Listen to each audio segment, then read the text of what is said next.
Well, once you've installed the software SL4, I'll show you what opens up and we'll take you through an overview of what Serato Scratch Live looks like. How do you install the software? There are actually two ways of doing that. One, the box comes with the CD, the installer CD. Second, you can just go to scratchlive.net and just download the software. All it'll ask you is for the serial number of your interface and there you go. No problem at all, no payment required online at all. So once you install the software, it goes into your applications folder if you have a Mac. You just go down here and there you can see Scratch Live. All I do is click on it and voila, Scratch Live is opening. Well, basically now that SL is open, what I'm going to be doing is I'm just going to take you through an overview of the screen and what Scratch Live looks like.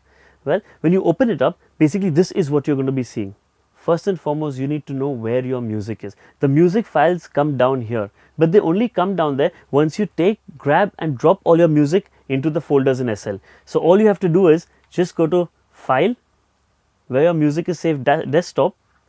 I have a folder called Ping written over here.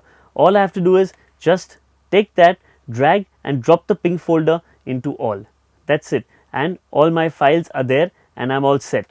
So all my music will come down right here. So this is what SL4 looks like when you open the application and the software on your computer.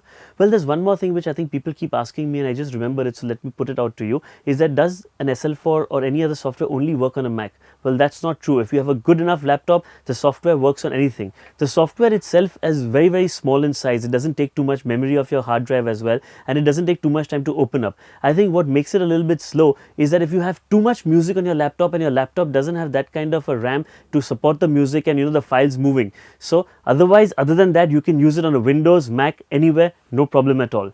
Well, let's get back to SL4. This is what the overview and the screen looks like when you open up SL4. You have your two decks on the screen, which is your left side and your right side. Needless to say, it means your left side CD player and your right side CD player together right here. So when you look at the decks a little closely, what you will basically see is on each deck, you have the rewind and fast forward button, you have the track scan button, and what you have are three things over here called ABS, REL, INT and through.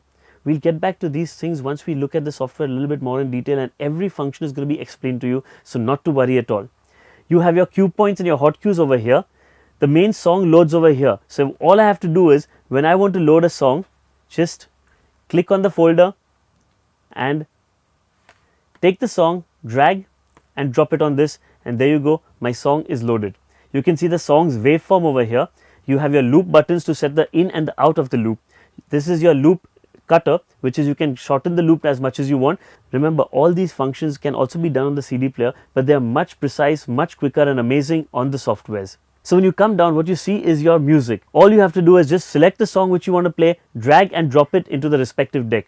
Just remember, when you're playing the left side deck, by mistake, don't drop a song on the left side deck. You might just, have a jump in the track. Well, not to worry about that as well. Serato Scratch Live has got a fantastic option. Just click it on, and if your song is playing, even by mistake, if you put the track in the same playing deck, it will not load. It will give you a warning saying that deck is already in use and you'll have to put it on the next deck.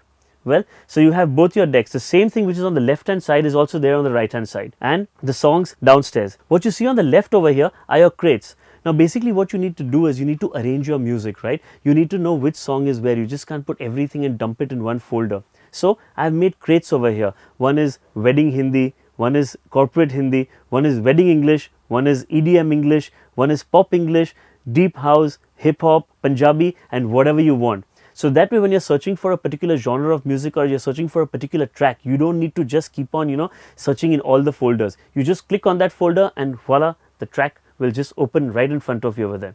Another very amazing thing that these softwares have is the search button right here. I just click on it over here, and all I have to do is if I know I want to play a song and I got thousands and thousands of songs in my library and I don't want to scan through all of them, just type in the name of the song and it'll just appear over there. Drag, drop and play. Like we told you, this thing can do everything that a CD player can do, but better and faster and more precise. Once you've done that, what you'll need to know is your setup window.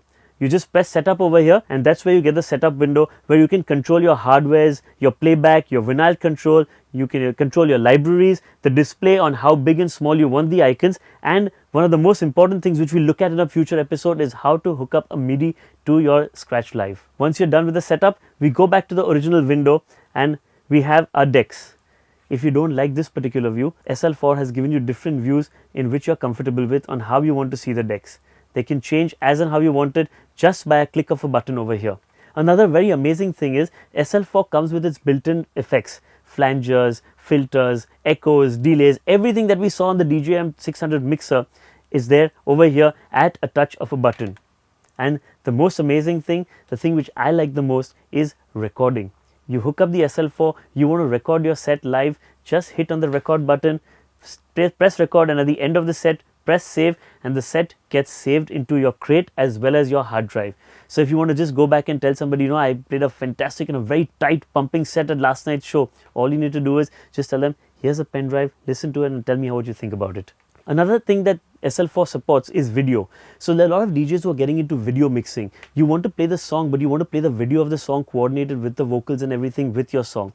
Well, they have a video mode as well over here. So if you have the video of the song, you can just slap it on with on the song itself, and voila, you can play the video and the song together. So if you have a screen, just put an HD cable into your computer, give the output to the projector or the screen or whatever it is in the club or the party you're playing at, and there you go. You are actually doing video mixing. Well, that is the overview of what the software looks like. We are going to get into every single function in detail in following episodes and teach you how easy and fun and amazing it is to scratch and mix on Scratch Live.